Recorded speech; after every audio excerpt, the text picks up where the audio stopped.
Lately, we've looked at our fair share of strange Terraria weapons, including some that are comically bad like the Golem's Fist, and some that are potentially boss-breaking like the Nimbus Rod. Today is no different, with us finally looking at an extremely unique, and I think utterly trash Terraria weapon that I reckon hardly anyone uses. Of course, I'm talking about the one and only Proximity Mine Launcher. Aside from its lame title, on the surface this sounds just like another launcher to add to the already underwhelming pool, but somehow this manages to take the subclass an inch further into the disappointing depths of irrelevancy. But you know, who am I to say? Maybe it'll surprise me today and completely change my mind. Before we jump into it though, just want to drop a quick reminder that there is only a few days left of one of the biggest sales ever at the Terraria shop, with amazing merch like this going for up to 40% off, which, by using code SOCK at checkout, can also stack with an additional 15% off. So go grab yourself an awesome deal before it's too late. Right, with that out of the way, let's see how you get this thing.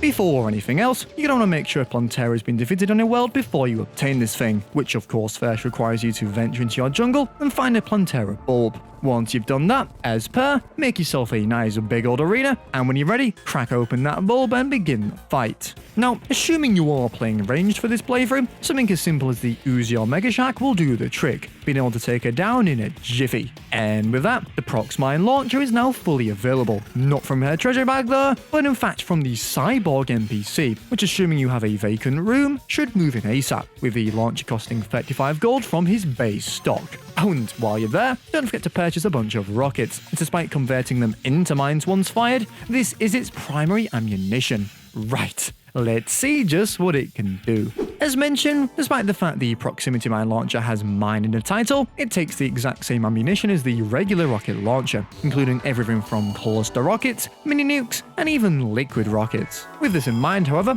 I'm going to be sticking with the regular rocket 4s for now, which, do be warned, can deal splash damage to the player. Now, DPS-wise, direct hits with this thing are underwhelming to say the least, with explosive alternatives like the Jack-o'-lantern launcher and nail gun absolutely demolishing it in single target DPS. However, what makes the mine launcher so unique is, this isn't the optimal way to use it. You see, when a mine is fired on a solid tile, it won't explode on contact, but sit there similar to the landmine consumable. Now, if an enemy organically walks into this stationary mine, it will deal a whopping 3 times the damage, which can kinda be seen here against myself, thanks to the mines exploding automatically after some time. With this in mind though, if you were to upgrade the rockets to say mini nuke 2s, even without the stationary damage bonus, I did find its multi-target DPS to finally surpass the Jack-o'-lantern launcher and almost match the nail gun. So I mean, the question now is, just how much further can we push this thing against the real thing?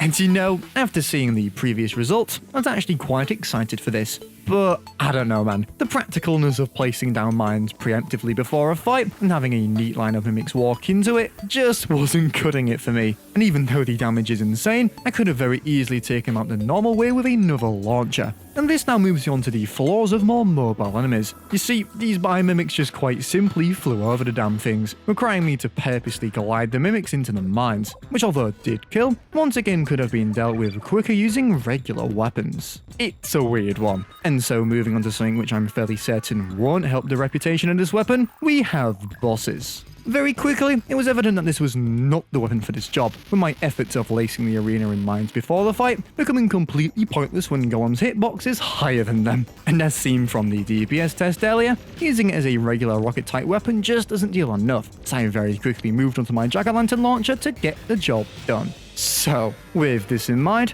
I don't even know why I bothered trying it against the cultist. As expected, it just wasn't designed for such fight. So I think it's only fair that now we move on to something a little more in its comfort zone, against events and invasions. And you know, against the very early waves of the Frost Moon, it definitely helped me out, with the mini nuke wiping out any low HP ground enemies that walk in my way. And to be honest, even against some of the earlier mini bosses like the Everscreams, I was able to take them down hilariously quickly due to that 3 times damage multiplier. But even with this, very quickly, you'll be overwhelmed by the demands of the event, forcing you to switch to something else. And yes, while you could definitely use it as a secondary support weapon, it's just not something I could personally quickly switch to, switch back, and forget about, as the rate at which it deploys the mines is just way too slow, making you vulnerable for this time. So I mean, if only there was an event in Terraria that gave you this time to set up before a wave.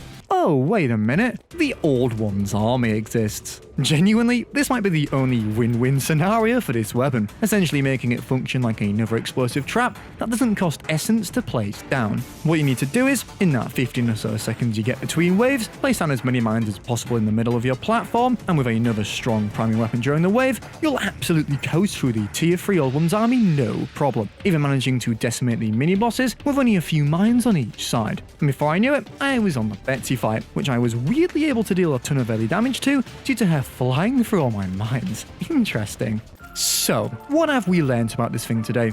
Well, if you want to add an extra Old One's army trap for essentially no cost, there is no reason not to get this thing. But, and a big but, I truly think that this might be one of the most useless weapons for regular play, even against the moon invasions. It just doesn't place enough of their mines down quick enough. And I mean, against bosses, unless you do some strategic placing, it's out of the question. This has been sockrteez, and I'll see you in the next one.